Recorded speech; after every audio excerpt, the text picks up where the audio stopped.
Hola, ¿cómo están? Bueno, el episodio de hoy básicamente viene otro invitado, ya va a ser el primer invitado presencial, es Aníbal Pastor y bueno, vamos a estar conversando un poco sobre todos estos procesos de emprender, un poco quizás las distintas formas de hacerlo, por qué no hacerlo.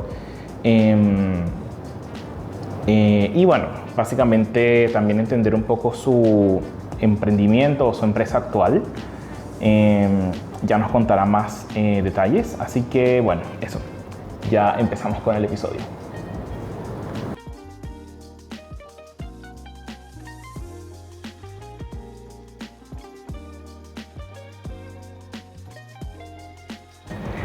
Bueno, hoy es el episodio 5. Vamos a hablar sobre procesos de emprendimiento, algunas quizás etapas del emprendimiento en general. Para el episodio 5, pues bueno, me acompaña Aníbal. Aníbal es compañero del magíster. Básicamente, sí, nos conocimos ahí, como que, no sé, en alguno que otro curso quizás, o creo que fue como hablando alguna vez por WhatsApp, me parece. Bueno, Aníbal, no sé, te paso la palabra para que quizás tú te presentes, nos puedas contar un poco más como, bueno, sobre tu perfil, qué haces, un poco eso. Bueno, mi nombre es Aníbal Pastor, soy ingeniero civil industrial de profesión de la Santa María y ahora estoy en proceso de título del MAA, del Magíster de Diseño Avanzado. Creo que mi perfil es bien particular, siento que soy una mezcla bien extraña en que soy el ingeniero menos ingeniero y el diseñador menos diseñador, si lo llamo a lo estereotipo. Entonces, creo que eso me ha permitido convivir en dos mundos que parecen que son diametralmente opuestos. Uno como súper cuadrado, súper deductivo versus otro mundo súper abductivo. Y creo que ese perfil me ha ido acomodando en mi desempeño laboral también. Genial, genial. Bueno, creo que quizás eso es no sé si es algo quizás un poco común a los estudiantes MADA, que es como que sí, igual es medio, o sea, están los diseñadores, que es como que ya, diseñador, tomas el MADA, es como quizás un paso muy lógico, pero estamos todos los demás que es como que venimos de otras partes. ¿Por qué diseño? Es como, sí, y entonces como que justo esa era como la siguiente pregunta, y es como, ¿por qué el MADA? ¿Por qué un magíster en diseño avanzado? Sí, mira, yo siempre fui emprendedor desde que salí de la universidad y siempre estuve en emprendimiento ligado al diseño desde el lado estético. Entonces por ahí siempre empezaba a mirar qué había en relación al diseño como estética. Y fue así como un día me topé con el MADA y que hablaba de negocio, de innovación, de diseño. Entonces dije, por acá va un poco la cosa.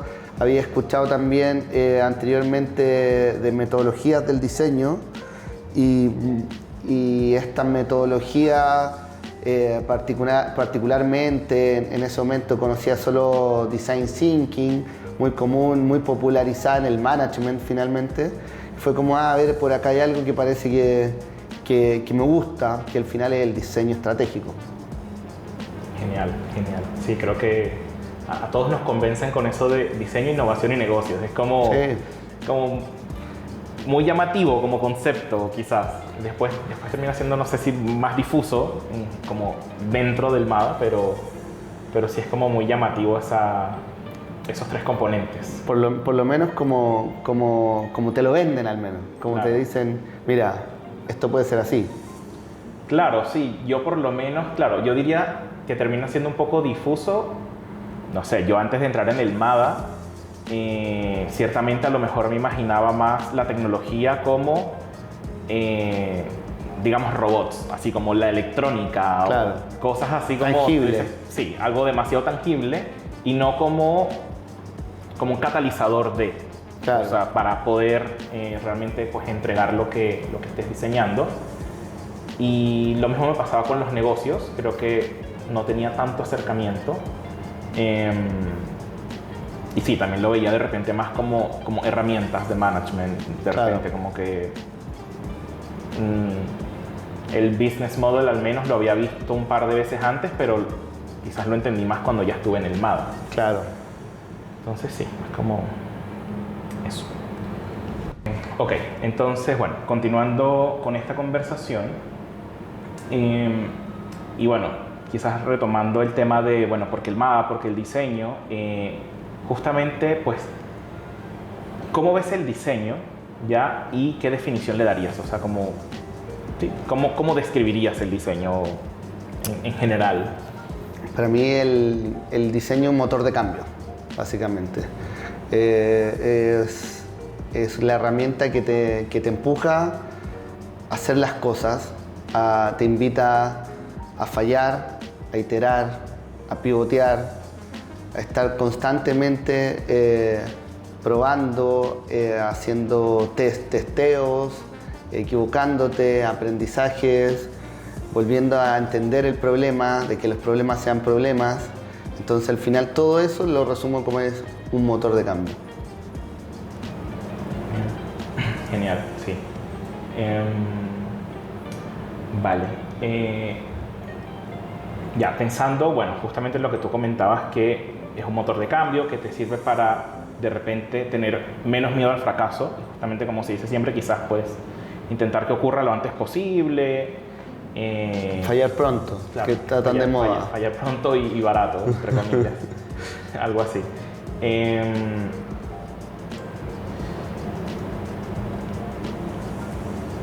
Además de como esos valores, o sea, o como, ¿cuál crees que es esa, de repente, gran diferencia del diseño en comparación a otras disciplinas? Porque claro, uno puede decir, quizás, claro, un motor de cambio que te ayuda a fallar y bueno, ir mejorando los procesos, justamente con todos estos procesos iterativos. Pero creería que esto igual puede estar inserto en metodologías que utilizan otras disciplinas, ya como digamos la ingeniería. O sea, los ingenieros de alguna manera igual pasan por procesos en donde vas haciendo mejoras. Ingeniería de procesos. Pero el diseño es distinto. Sí. ¿Por qué es distinto el diseño? Por el pensamiento.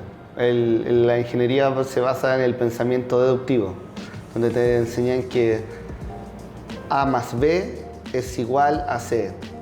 Hay un teorema demostrable que te permite, siempre que tienes un A, tienes un B, bajo ciertos marcos de acción vas a tener un C, siempre. Entonces, eso va a estar bueno o malo porque el pensamiento es deductivo. O sea, tú vas con la deducción. El diseño es abductivo. Tú tienes A y C, o a veces tienes A y B, o a veces tienes B y C. Entonces, no es deductivo, por eso se permite tanto el error, porque no tú puedes tener el A que sea un qué y un B que sea el cómo. Ese C va a ir cambiando mucho si tú pones, por ejemplo, el bebida energética y el B gente pasándolo bien, personas, entonces va a tener un C que puede ser gente pasándolo bien, gente energética, ¿cierto? Después, pero si tú tienes personas, un B y un C, gente pasándolo bien, energizada, no necesariamente el A era bebida energética, puede ser otras cosas, y eso va a prueba y error. Entonces tienes la iteración y la iteración hasta que le das, en el fondo. Claro, vale, genial. Y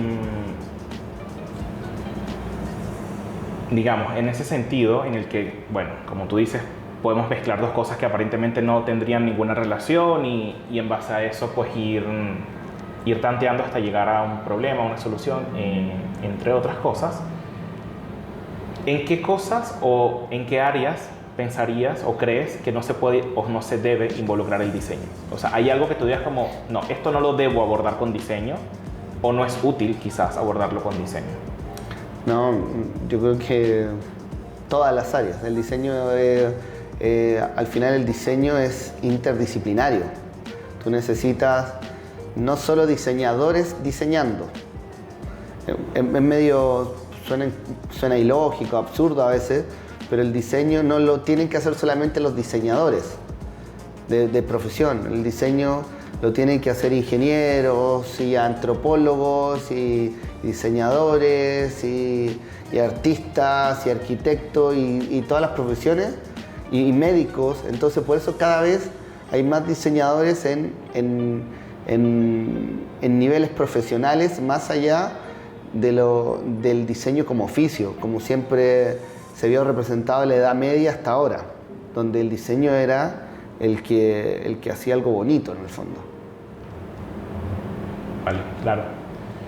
Sí, de hecho, creo que por ahí en algún episodio mencioné algo así como de la escalera del diseño, que era como, claro, el diseño como estético, el diseño después ya como proceso y finalmente el diseño como estrategia. Claro. Y bueno, en la medida del nivel en el que estemos, viene siendo más transformador o menos transformador para el área donde se esté aplicando, básicamente. Claro. Bueno, ya. Al principio me comentabas que justamente pues siempre habías sido emprendedor. Creo que... No sé si es algo que podría decir que como que se nota o que, bueno, igual como que fue saliendo quizás en algunas conversaciones así como de clases.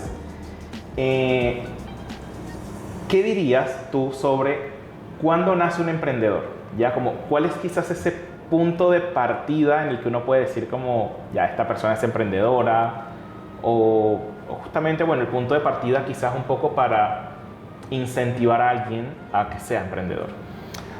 Yo creo que el ser emprendedor es una actitud, es una forma de llevar la vida ante adversidades, ante escenarios bajo presión y ser una navaja suiza, así, súper multipropósito. Fíjate en cualquier emprendedor, está dispuesto a ir a abrirte la puerta, a prepararte un café, a limpiar el baño y a tener una reunión y levantar plata. Y a ninguno le hace el asco. Está en todos los niveles y sabe comportarse con todos los actores que tenga que interactuar. Sabe cómo hablar con el señor que te está estacionando el auto, con el conserje, con la señora que está en la cocina, con el inversionista que le va a levantar capital. Entonces es una actitud ante todas las cosas y no necesariamente muchas veces sea como negocio, pero una persona puede ser de actitud emprendedora y estar trabajando en una empresa, puede ser emprendedor en su día a día, en su forma de pensar también. Genial.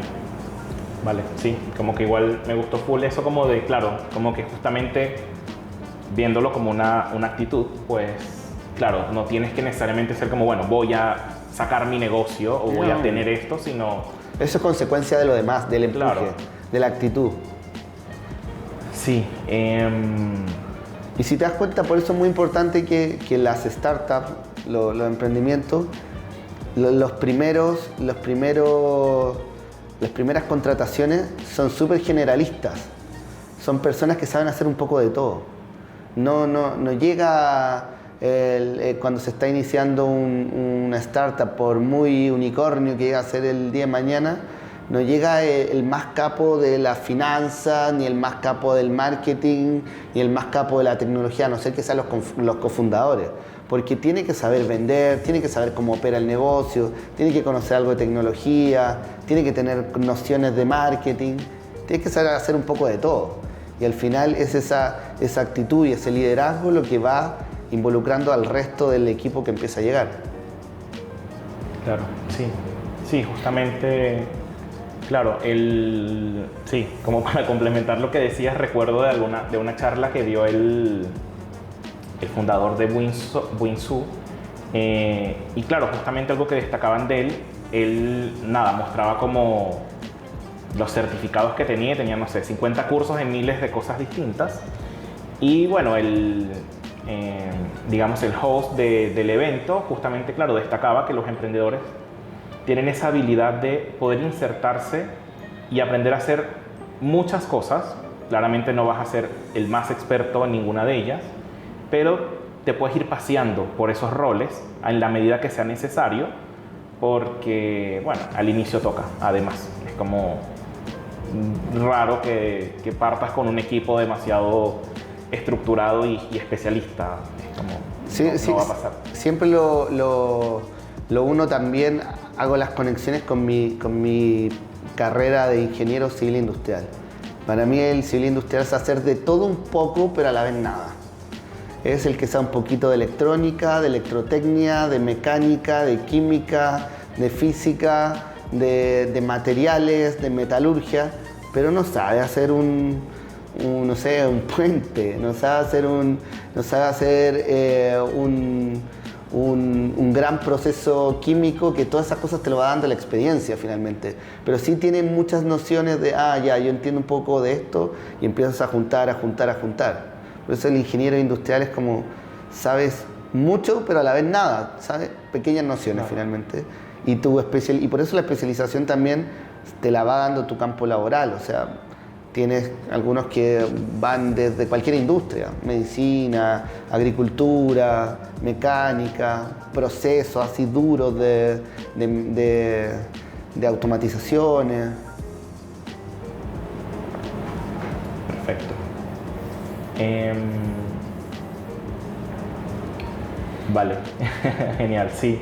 Sí, no, es como, es súper cierto. No sé si terminé la idea antes, pero claro, bueno, sí, como que justamente eso, pues los emprendedores, claro, toman un poquito de todo y bueno, así van sacando, digamos, sus proyectos adelante, o se pueden enfrentar a los diversos obstáculos que puedan ir surgiendo en el camino. Quizás pasándonos un poquito más, bueno, al emprender, viéndolo como sacar adelante un proyecto, una idea, etcétera. ¿Cómo consideras, o de repente cuál crees tú que es el camino para pasar de una idea a un emprendimiento? O sea, que no sea como, sí, no quedarnos como en la pura idea, quizás. ¿Por qué lo pregunto? Yo creo que a todos nos pasa, como a los que han emprendido, a los que no, a los que quieren, etcétera.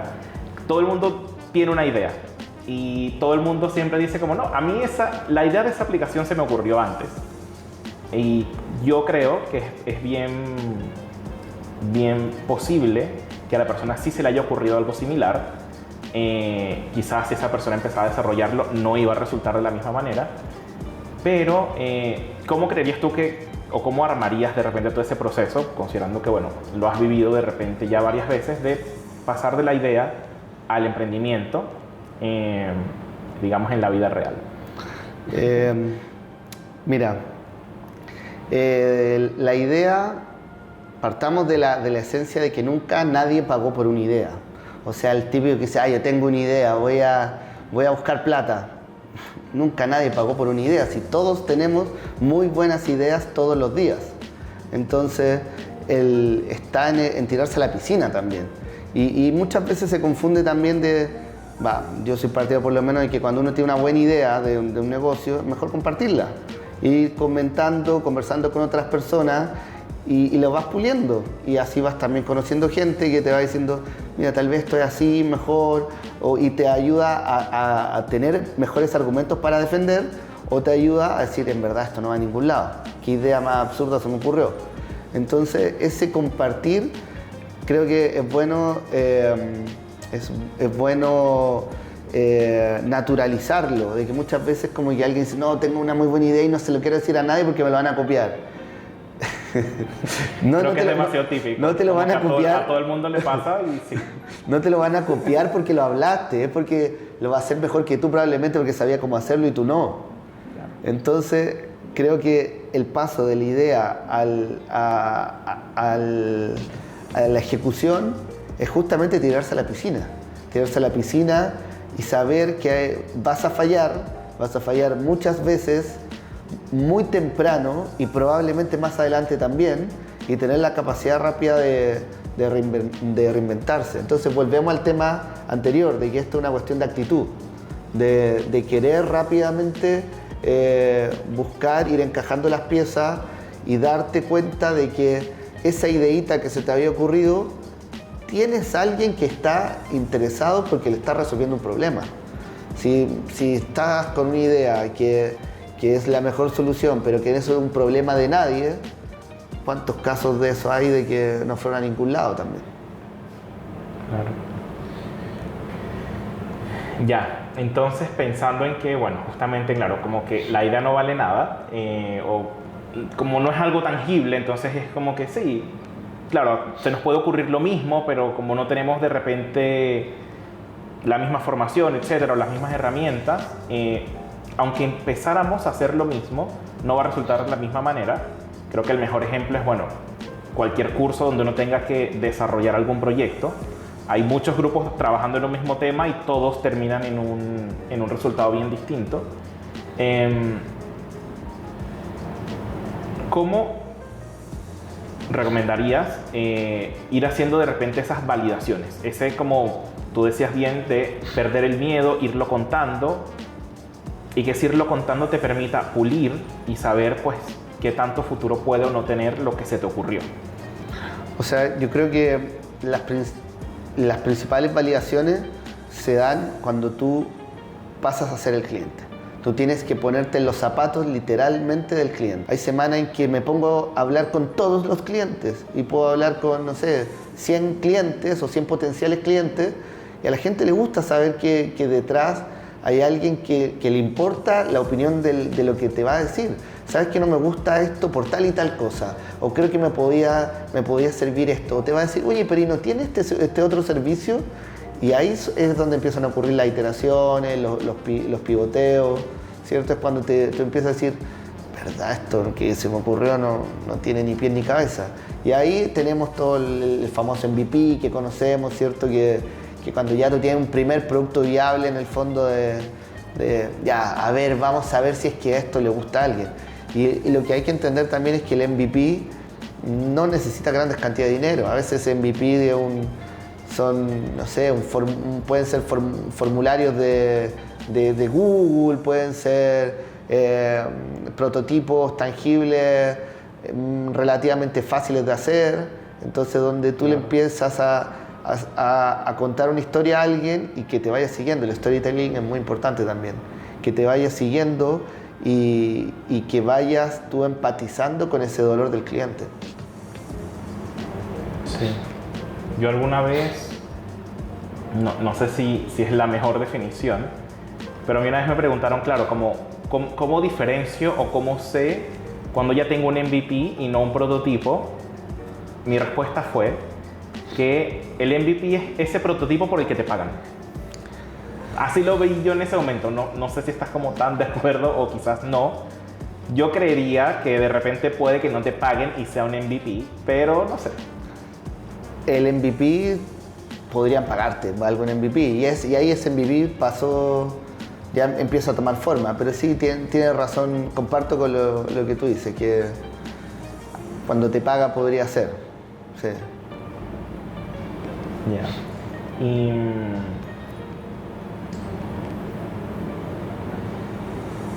considerando, no sé, el contexto actual en el que vivimos, o quizás el país incluso, porque menciono como el contexto actual o el país, yo tendería a pensar que, claro, la mayoría de los emprendimientos hoy en día, como lo que tiene más renombre, es justamente el emprendimiento tecnológico, o es lo que más llama la atención por miles de razones, como que, bueno, todo el mundo quiere tener un unicornio, una empresa valorada en $1.000 millones y demás, versus un emprendimiento tradicional donde a lo mejor vendes un producto. Bueno, creo que en el episodio anterior expliqué como que era uno tradicional y que era uno tecnológico. Tiene más que ver con la escalabilidad y la relación costo-ganancia. Pero la pregunta es, ¿crees que existe como diferencia en los procesos que se recorren en uno u otro? O sea, como los procesos de validación, básicamente eso, como procesos de validación, iteración y demás, o sea, o es como lo mismo. Mira, tomando como lo que tú dices primero, entender de que la tecnología es la herramienta. No, a mí personalmente me pasa mucho que cuando te dicen, ¿qué es? Ustedes son una app. No somos una app. Tenemos una app que es una herramienta para lograr tal y tal y tal cosa, pero no somos una app. O sea, se acaba la app y funcionamos igual. O sea, volver incluso se cortó el internet para siempre. Ponte en el caso más dramático. Se cayeron todas las antenas a vida y por haber, se cayeron todos los servidores. Podemos seguir funcionando, porque nosotros vamos a ser más lentos, todo lo que quieras, pero vamos a seguir funcionando vamos a tomar pedidos con un lápiz, con una servilleta, y lo vamos a ir a dejar viendo un mapa, en un papel si es necesario, pero nosotros no somos una app. La app es una herramienta para lograr alivianar tu dolor, ¿cierto? Para entregar esta solución. Y entendiendo la tecnología como herramienta, sí, no podemos negar de que la tecnología ayuda a escalar muy rápido, exponencialmente. ¿Por qué? Porque pasas a llevar muchos procesos que tendrías que llevar a veces con 100 humanos, con 1000 humanos. Con la tecnología, pues, imagínate tomar pedidos de algo, una app tipo estándar, no sé qué estándar a esta altura, pero una app que recibe 200 pedidos en un día. ¿Cuántos pedidos podría recibir una persona con un teléfono o contestando un mail? No hay por dónde. Entonces, eso es lo que te va permitiendo rápidamente a la tecnología llegar a este escalamiento más rápido. Entonces, volviendo a tu pregunta, ¿qué diferencia hay entre la que es una startup tecnológica, sí, y la que no? ¿Y cuáles son los procesos? Son los mismos finalmente, pero la diferencia es que la de la tecnología van pasando todas las cosas muy rápido. Y por lo mismo, esas startups necesitan equipos muy propensos a no tener miedo al error, a donde declarar por toda la organización de que el error está permitido, pero aprendamos del error rápido. Vale, sí. Sí, justamente, claro, el componente como velocidad o capacidad de respuesta en un emprendimiento tecnológico creo que es abrumador, porque sí, efectivamente, no sé, yo no lo he vivido, pero creería que, no sé, duplicas, triplicas, etcétera, y es como, claro, es muy acelerado, y en ese mismo acelerar, no sé, creería que también como, no sé, a lo mejor yo podría pensar en este momento que es como, ok, necesito más servidores, pero también como los procesos que tienes, como de alguna manera te obliga a cambiarlos, o no sé, en un momento, lo que tú comentabas, por ejemplo, en algunos días hablo con todos los clientes, bueno, llega un momento en el que ya eso no lo puedes hacer, claro, por el nivel, la magnitud de pedidos o clientes que estás atendiendo. Claro, porque un proceso humano no puede hablar más de, no sé, menos de 3 minutos con un cliente. Claro. Entonces no puedes estar todo el rato hablando. ¿Cuál dirías que es el camino más idóneo para transitar en un emprendimiento? Y me referiría, lo tenía anotado como pasar de una idea a un emprendimiento, pero creo que eso igual ya lo conversamos. Entonces creo que la pregunta calza mejor como, ¿cuál es el camino más idóneo en el emprender? O sea, sé que es quizás algo bien ambiguo, va a depender mucho de cada caso, del contexto, etc. Muchas experiencias, claro. Pero diría como resumiendo las experiencias que has tenido y quizás buscando esos puntos comunes, ¿cuáles creerías que son los que te han permitido tener mayor éxito? Haber fallado muchas veces antes. O sea, creo que es una frase bien bielcista finalmente. O sea, los lo más difícil es ganar, es el tener el éxito. Sí, el emprendimiento también está muy, sobre todo en los últimos años, muy sobrevalorado. Como que muchas personas incluso piensan o incluso se van de sus pegas por emprender, y el emprendimiento no es para todos tampoco, porque el emprendimiento parte de la actitud. Tienes que tener mucha tolerancia a la adversidad, al riesgo, porque vas a jugar con fuego muchas veces. Entonces, tienes que equivocarte muchas veces, y cuando creíste que ibas bien, te vas a volver a equivocar y te vas a volver a caer. Entonces, por eso es tan necesario ir juntando experiencia, y al final te das cuenta de que las grandes startups es muy difícil que le fueron a la primera al palo del gato. Es muy difícil, es casi improbable. Probablemente hubo muchas caídas que ni conocemos, en verdad. Entonces, claro, creo que la única forma de pasar como a esas consolidaciones es que hayas tenido muchas malas experiencias antes. Ya. Sí, claro. Creo que eso es algo que en general no se dice, como que mientras más famoso es el emprendimiento, la startup, etcétera, claro, como que sí, cuando ya tienes de repente, digamos, tu nicho de mercado súper claro, tu modelo de negocio súper claro, el problema que vas a atacar y cómo lo vas a resolver súper claro, ya empiezas a crecer y vienen obstáculos, no digo que no, pero como que todo lo malo, todos los cambios y todas las caídas que hayan ocurrido como que van quedando olvidadas justamente por todo ese éxito.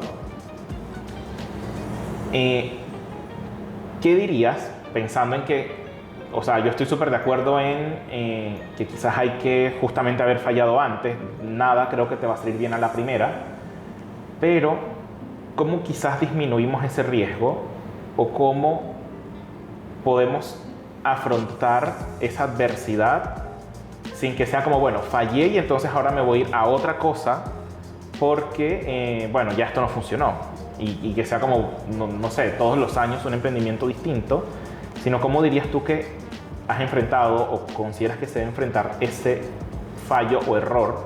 Y estoy hablando como de repente de un error que básicamente te ponga en la situación de decir, ¿sigo con esto o lo dejo? ¿Cómo consideras que se puede salir justamente para seguir adelante? Yo creo que la única forma es parando, dando la pausa. El emprendedor siempre va a ser optimista.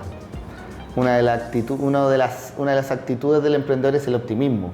Y porque tienes que creer en y tienes que transmitir tu visión.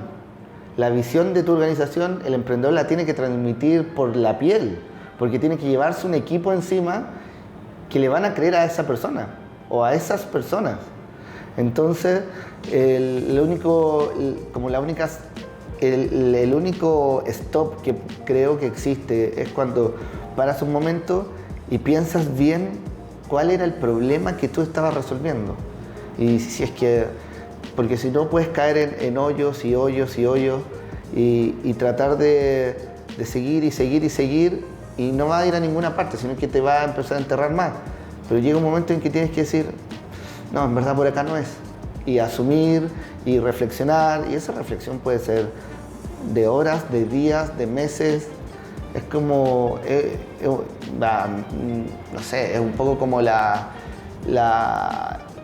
concentración que nuevamente te da la experiencia.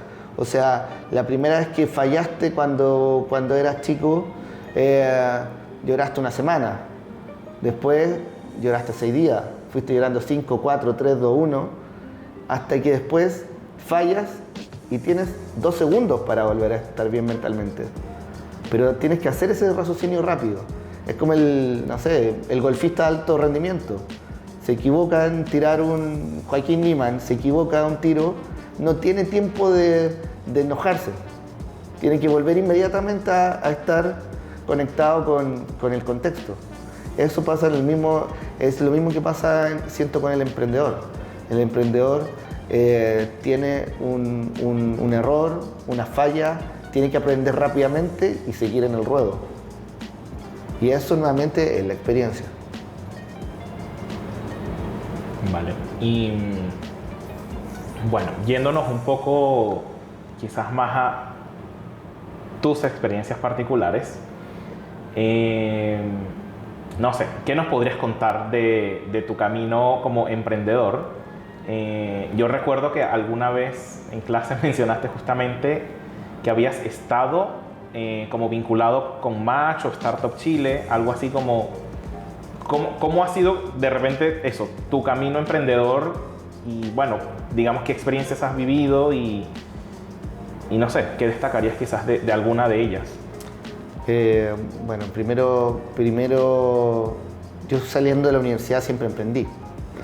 Siempre emprendí, sabía que mi camino no iba tanto por el mundo corporativo propiamente tal, sino que era por el lado del emprendimiento, y te estoy hablando del emprendimiento antes que naciera el iPhone. O sea, para mí el iPhone es un gran hito en la concepción de lo que se enseña en la universidad. Antes nadie te enseñaba emprendimiento, o si te enseñaban algo era un cursito así muy, muy vago, y donde te enseñaban a sacar RUT en el impuesto interno. Como abrir una empresa. Y ni siquiera, o sea, yo me acuerdo cuando abrir una empresa en un día fue una ley. Claro. Antes, yo mi primera empresa la tuve que abrir con un abogado, no eran trámites rápidos. Ahora es absurdo y nos reímos y decimos, podemos armar 10 empresas ahora en los próximos 5 minutos. Y con la firma digital y sin movernos de acá, con el computador. Pero antes no era así. Entonces, a mí en mi formación de pregrado no me enseñaron a ser emprendedor. Creo que ahora sí, yo creo que todas las escuelas de negocio... No, yo diría que todas. O sea, yo creo que en medicina deben tener un curso. Todas tienen un curso de emprendimiento. O sea, es como... No sé si es algo particular en Chile. Puede que sea algo bastante más globalizado, pero por lo menos en Chile puedo decir así, es como que todas las carreras tienen algún curso de emprendimiento. Es como claro. Parte de. Entonces, claro, primero partí con un amigo con una empresa de artículos promocionales, merchandising en general. Luego dimos un pivoteo bien grande a bolsas reutilizables. Fuimos los primeros en incorporar las bolsas reutilizables en el retail. Tenía con 25, 26 años, entonces era muy joven. Estaba a cargo de una fábrica entera, del lado de las operaciones yo, haciendo negocios con los chinos, con los indios, con los pakistaníes, de Bangladesh, vietnamitas. Me tocó abrir la empresa en Hong Kong, en México, en Colombia. Entonces, como que todas esas, al final, emprendedores tienen que ser muy busquillas, tienen que tratar de hacer todas esas cosas con los mínimos recursos. Muchas veces el circo pobre, que uno le dice. Y había que hacerlo. Y bueno, después de distintas crisis que pasamos, se acabó ese lado de las bolsas. Por otro lado, paralelamente, por allá por el 2012, 2013, en la ronda 3 de Startup Chile, con un amigo coreano y otro amigo chileno, ganamos una Startup Chile donde hicimos, imagínate, como un Dropbox de etiqueta blanca. Y claro, era una nube digital que tratamos de venderla a compañías de telecomunicaciones, que no era, cuando te dicen que ese proyecto tiene que estar en el momento preciso, no estaba en el momento preciso, porque no había ese gancho de la importancia de una nube, de un cloud. Claro. Ahora es como obvio. Eso es año 2012, 2012, 2013. Claro. No había esa necesidad de que necesito tener todo en mi teléfono, en una nube. Estaban empezando, si acaso. Claro, entonces no llegamos a ningún lado y bueno, y actualmente emprendiendo full dedicado a Talo. Talo es una empresa de servicio logístico, en el fondo, de material de construcción, ¿cierto? De forma bien burda, muchas veces lo tengo que explicar como tipo corner shop de material de construcción, ¿cierto? Obviamente a escala muy distinta, pero ya tuvimos un levantamiento de capital muy importante, un pre-seed, ahora vamos por otro, vamos por un seed, y bien, ya vamos a cerrar nuestro primer año con $1 millón de venta, lo que hemos ido potenciando. Hemos sido un actor más en este ecosistema de la construcción. Sí, eso es muy importante cuando era un servicio, de que no vienes a quitarle clientes a nadie, no vienes a robarle proveedores a nadie. Eres un actor más que ayuda a facilitar las conexiones. Y eso, tarde o temprano, el público lo termina entendiendo. Estamos en un mundo de la construcción que es súper poco digitalizado a nivel mundial, no solo en Chile, ¿cierto?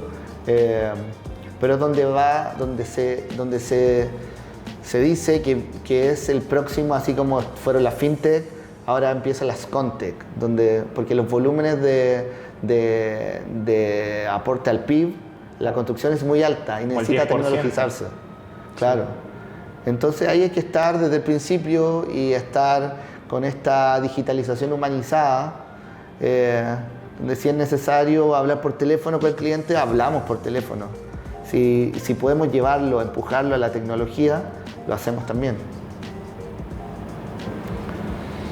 Genial. Y wow, bueno, ya nos contaste como algo de Talo. Yo te preguntaría, no sé, quizás retrocediendo, ¿cómo surge? ¿Cómo surge? Antes como de empezar, me decías que bueno, que es como tu proceso de actividad final de graduación del magíster, pero surge de ahí, surge de antes. ¿Cómo pasó? ¿Cómo nace? ¿Cómo nace? Con un amigo que empezamos a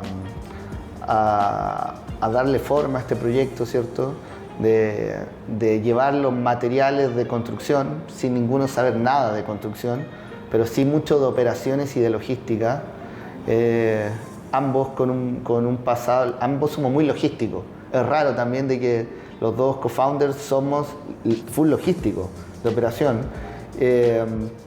Y tuvimos que aprender mucho de tecnología. Mi socio tenía más experiencias en el mundo de aplicaciones y tecnología. Yo me subí rápido a esa micro y la verdad es que empezamos con esto. Tuvimos un MVP que empezamos a moldear.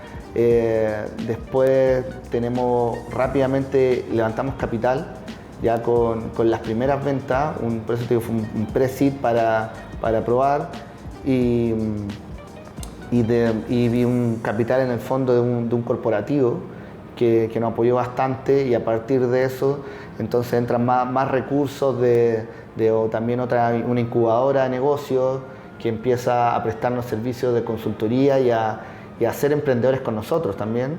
Y de ahí de a poco hemos ido armando equipo, ya llevamos más de un año operando. Y nada, vamos súper bien. Paralelamente me sirvió todo esto para hacer mi tesis del magíster, ¿cierto? Y nada, ha sido un buen complemento. Genial. Y pensando un poco como en el levantamiento de capital, y por lo que me has contado, creería que fue, no sé si atípico es la palabra quizás, pero quizás rápido o diferente. No sé, entendiendo que de repente en Chile lo habitual es que a lo mejor quieras aplicar un Corfo Semilla, luego un Expand y luego te vas yendo quizás de nuevo a Startup Chile y ya luego como de repente apoyarte en las primeras etapas en capital público, que bueno, tiene la ventaja de que no cedes parte de la empresa, te apoya con montos pues relevantes quizás para las etapas iniciales. Entendería que en tu proceso fue bien distinto quizás. ¿Creerías que esto fue por las experiencias previas que ya tenías? Que a lo mejor tú solo lograbas, pues, digamos... Tienes un track record en el fondo. Claro, como avanzar este proyecto hasta un punto en el que tú dices, bueno, ya yo solo puedo hasta acá, quizás lo hago más rápido y de esa manera puedo buscar ya inversión privada que creería te da como mayores libertades que los fondos públicos, porque los fondos públicos al ser proyectos, la capacidad de cambio en cuanto a lo que quieres ofrecer, entiendo, es restringida. Sí, y aquí creo que es bien personal la respuesta. O sea, alguien puede decir, yo no quiero ser propiedad, prefiero tener mi ranchito y que voy a facturar esto solamente y no quiero tener deuda y solo voy a ganar este fondo público y no quiero más estrés. Eso es como un súper respetable, súper bien. Y otro que puede ser quizás, si me voy al otro extremo, no, vamos, yo prefiero tener en vez de tener una empresa que vale 10, prefiero tener, y ser el dueño del 100%, prefiero tener una empresa que vale 1000 y yo soy el dueño del 10%. Entonces, y obviamente eso va a significar más, probablemente más 24/7 y vacaciones que no son vacaciones. Y volvemos al tema del emprendedor, de la adversidad, de la tolerancia al riesgo, y que te lo tiene que entender tu entorno también, si eso es muy importante, porque si no vas a terminar absolutamente solo. Claro. Tu entorno, tus amigos, tus amistades, tus familiares, tienen que entender que así funciona tu vida también. Que no es tan loco que estés de vacaciones y contestando las llamadas. O sea, tú dices, no, me voy a desconectar, ok. Pero si te vas a desconectar, de verdad que desconectarte tienes que irte a la selva, no sé, un lugar que no tenga señal. Porque si no, inevitablemente tú vas a decir, a ver si vamos bien. ¿Qué está pasando? A ver, voy a llamar a Francisco. Pancho, ¿está todo bien? Oye, pero si tú estás de vacaciones. Sí, pero está todo bien, no te preocupes. No, dale, ningún problema. Ya. ¿Qué? ¿Es bueno o es malo? No sé. Vamos a encontrar distintas respuestas ante eso, ¿cierto? Tiene ventaja y desventaja ambas completamente. Entonces yo creo que más allá del Startup Chile en equipo, con las otras veces que postulé a fondo nunca gané. No creo que porque hayan sido mala idea, probablemente no sabía, no tenía las técnicas de postulación. Si postular también a estos fondos son técnicas que se van aprendiendo y se van puliendo. Claro. Tú mismo, ¿cuántas veces ya has ganado fondos? Bueno, he ganado pocos fondos, solo los de la Católica realmente, pero sí, la verdad es que sí creo que es una técnica. De hecho, yo a todo el mundo le digo así como, si en algún momento quisieras ganar algún fondo, empieza a postular ahorita para que aprendas a postular, te sepas el formulario y... Pero volvemos a lo mismo, tienes que equivocarte y ganar la experiencia. Claro, sí, o sea, sí. Yo literalmente, wow, sí. Yo he postulado muchos fondos, muchos. Yo diría, yo estoy postulando a Startup Chile, que fue como el primer fondo al que postulé y que quizás, no sé si era que ya tenía cierta tolerancia al fracaso o no sé qué fue lo que pasó, pero yo diría que apunté demasiado alto para hacer mi primera postulación. Creo que de verdad fue el primer fondo público al que apliqué y obviamente la primera vez me dijeron que no. De hecho, la primera vez llené tan mal el formulario que fue que a la semana ya me habían dicho que no, porque era como criterios de admisibilidad, tú estás fuera. Ni siquiera es que la idea es mala, es como, claro, no aplicas. No cumple los requerimientos básicos. Claro, y bueno, de ahí he postulado como 10 millones de veces a Startup Chile, ya me sé de memoria el formulario. Noto los cambios que hacen entre una versión y otra. Y ahorita, como después de 2 años y tanto, es que no me he ganado Startup Chile, pero como que he podido de repente entrar a otros programas y ha sido en parte por eso, por todos esos errores, que es un formulario quizás bien extenso, bien dura la postulación. Y bueno, ha servido, igual sí, claro, justamente. Y claro, tú dices es atípico porque a partir de un MVP y un poquito más levantamos plata con un corporativo. También creo que es muy importante que cada vez son más los corporativos que se dan cuenta que necesitan levantar startups, porque es mucho más fácil todo, no sé, todo esto de los sistemas de innovación abierta que están llevando tantos corporativos también, donde sus soluciones se las van a dar las startups, no se las van a dar los elefantes que tienen de corporativo. Mover a esa gente es mucho más difícil que una startup que va a estar todo de forma súper dinámica y va a ajustar las soluciones. Entonces, creo que por ahí hay un buen camino. Cada vez hay más corporativo, venture capital corporativo.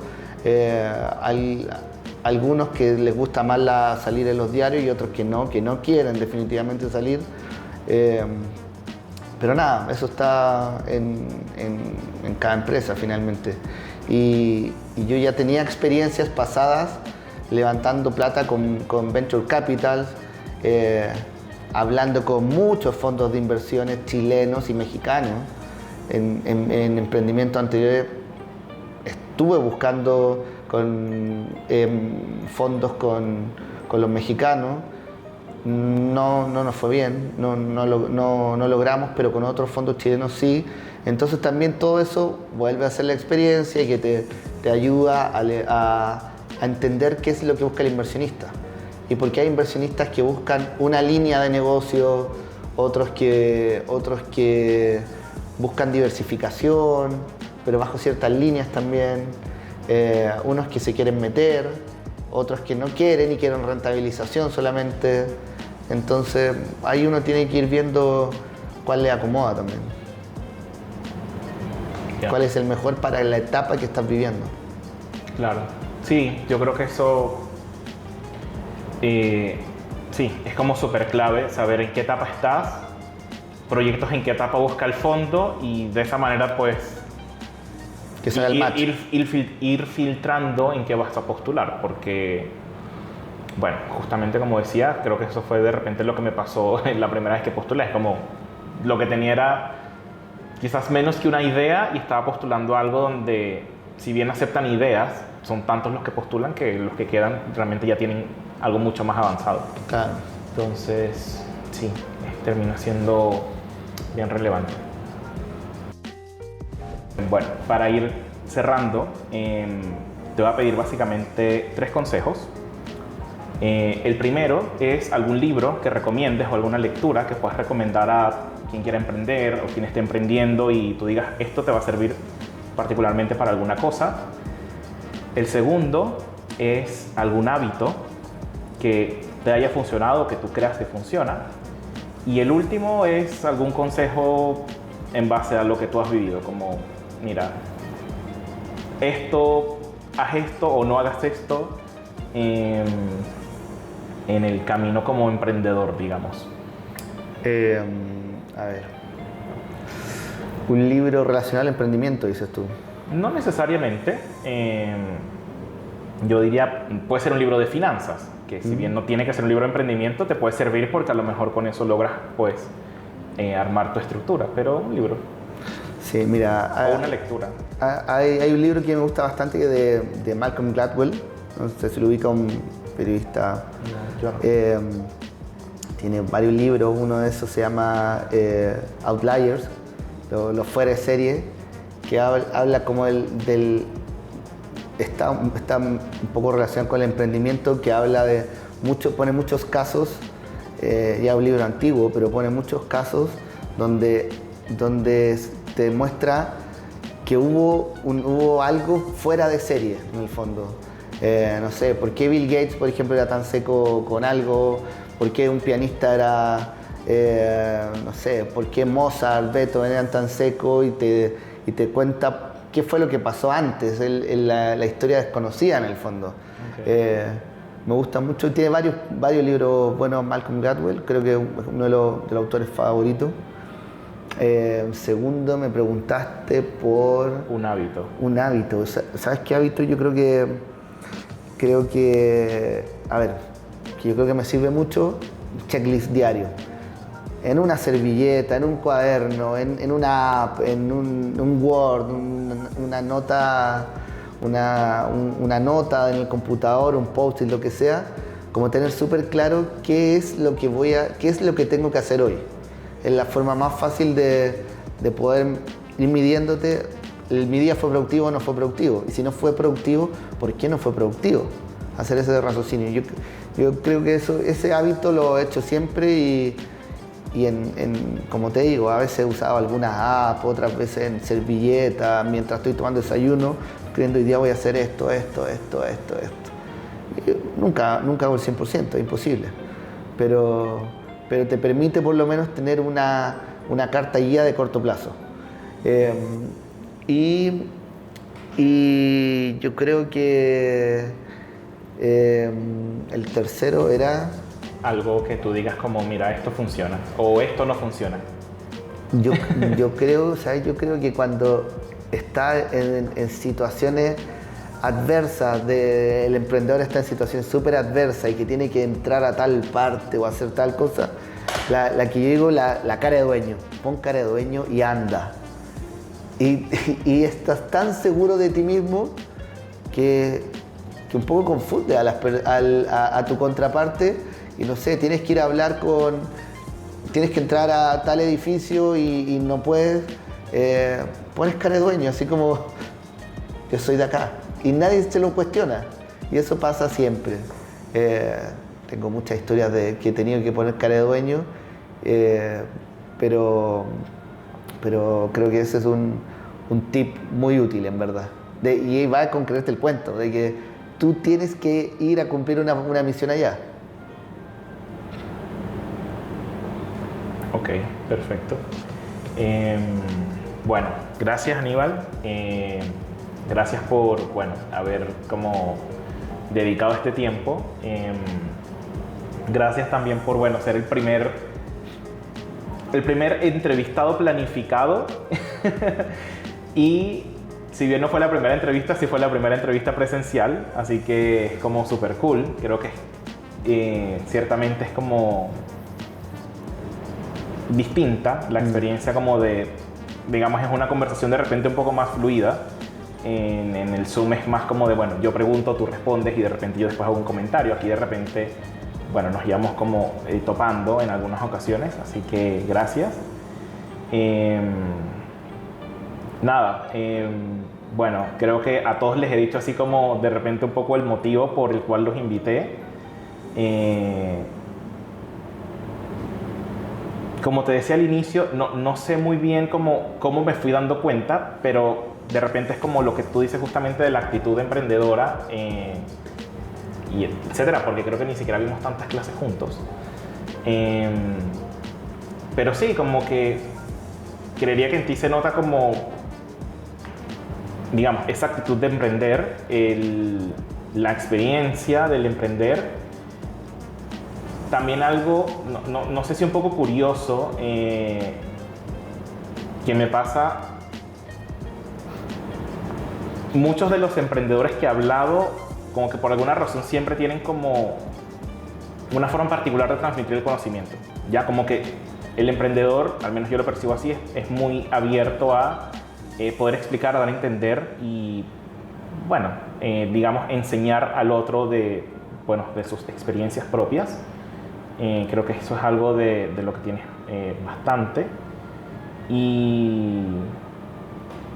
Y nada, eso, o sea, como que de verdad me ha parecido siempre súper, pues, interesante, digamos, tu camino como de emprender. No tenía de repente tantos detalles o no lo conocía tan a profundidad de repente, o muchas de las cosas que me comentabas hoy, pero nada, sí me parece como súper cool eso de, claro, siempre has emprendido, igual has estado como digamos, vinculado a emprendimientos importantes, o tú mismo has tenido también, pues, emprendimientos que han sido importantes, que han generado, digamos, buen impacto.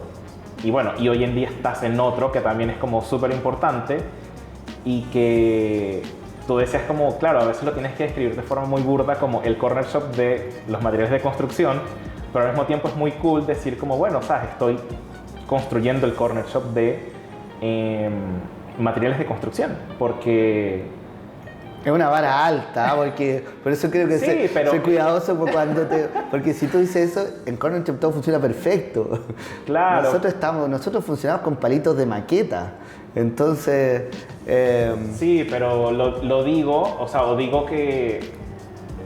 Es como cuando usan el término uberizado. Claro. Es como que ya la gente entiende, ¿cierto?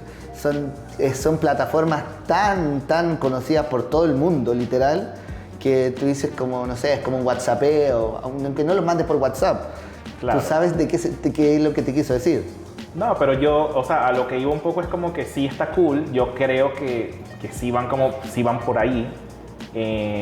Porque, nada, o sea, lograron insertarse pues en un sector que, como tú decías, está, pero en pañales en temas de digitalización. Así como que siempre las cifras son como la construcción es igual hoy en día que hace 40 años. Y hace 1000 años también. Sí. Muchas cosas hace 1000 años porque siempre se han hecho bien. Yo creería que incluso la construcción es peor hoy en día que hace 40 años, porque quizás hace 40 años, no sé si la gente estudiaba, pero como que era más de oficio de construcción. Hoy en día es como que, bueno, voy a trabajar en construcción porque es la oportunidad que tengo en el momento, o porque me fui a vivir a otro país y es el trabajo al que puedo acceder. Es como... lo más básico de lo básico. Es como que, sí. Y no es ni tan básico, pero es como un oficio que se aprende haciéndolo. Exacto. Como que tú no estudias para trabajar en... A eso me refiero a lo básico. Como que vas a ir aprendiendo, vas a partir con el jornalero y algo vas a aprender. Claro. Entonces, nada, yo creo que sí están en un buen sector. Creo que sí están haciendo como algo muy importante y que puede tener mucho impacto. Y nada, es como súper cool, la verdad. Así que bueno, felicitaciones. Creo que también, bueno, al igual que muchos de los otros invitados, eres como alguien que admiro y que parte de lo que has hecho es como lo que yo quiero hacer o recorrer y que espero poder como ir transitando en algún momento de la vida. Así que nada, como que digamos que esas son un poco las razones de la entrevista y de, bueno, poder conversar y nada, y ir nutriendo este proyecto además. Muchas gracias, cool, Pancho, por la invitación, de verdad. Ha sido siempre un gusto conversar contigo. Tengo varias conversas en distintas partes. Y nada, creo que es muy agradable como siempre. Así que mucho éxito también en tu nuevo proyecto. Vale, gracias. Bueno, ese fue el episodio de hoy. Bueno, Aníbal, nada, para mí es, como dije, un súper referente.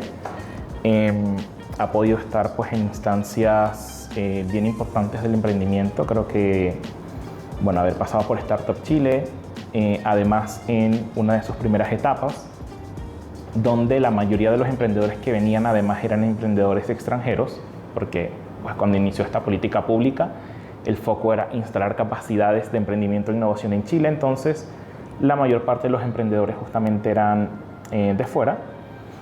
Y bueno, creo que algo muy cool de haber estado en esas primeras etapas es poder tener de repente toda esa visión de cómo es emprender afuera, las conexiones que te generan luego también, por supuesto. Hoy en día, claramente, bueno, eso igual se sigue manteniendo en Startup Chile. Ellos aceptan emprendimientos de cualquier parte del mundo, de cualquier nacionalidad y en cualquier área, pero están bastante más parejos los emprendedores locales y los emprendedores extranjeros, así que, bueno, buscan un equilibrio. Sin embargo, claramente deben hacer la selección entre la calidad de las ideas, el nivel de desarrollo, la, digamos, vinculación o relación que puedan tener con el fondo específico al que están postulando y, bueno, de esa manera elegir a los mejores. Nada, espero que, bueno, que les guste, que les haya gustado este episodio. Por favor, comenten quizás dudas que puedan tener. Cualquier comentario es súper bien recibido. Indiquen si les gustó, recuerden suscribirse. Y nada, si les interesaría que pueda contactar a alguien para entrevistarlo, ideal, completamente dispuesto a entrevistar personas que sean del interés de ustedes que nos están viendo, así que feliz, ¿sí? Lo único, bueno, obviamente alguien que sea abordable y factible de que nos pueda como ceder un espacio de su tiempo, así que eso. Nada, nos vemos en el siguiente capítulo. Chao.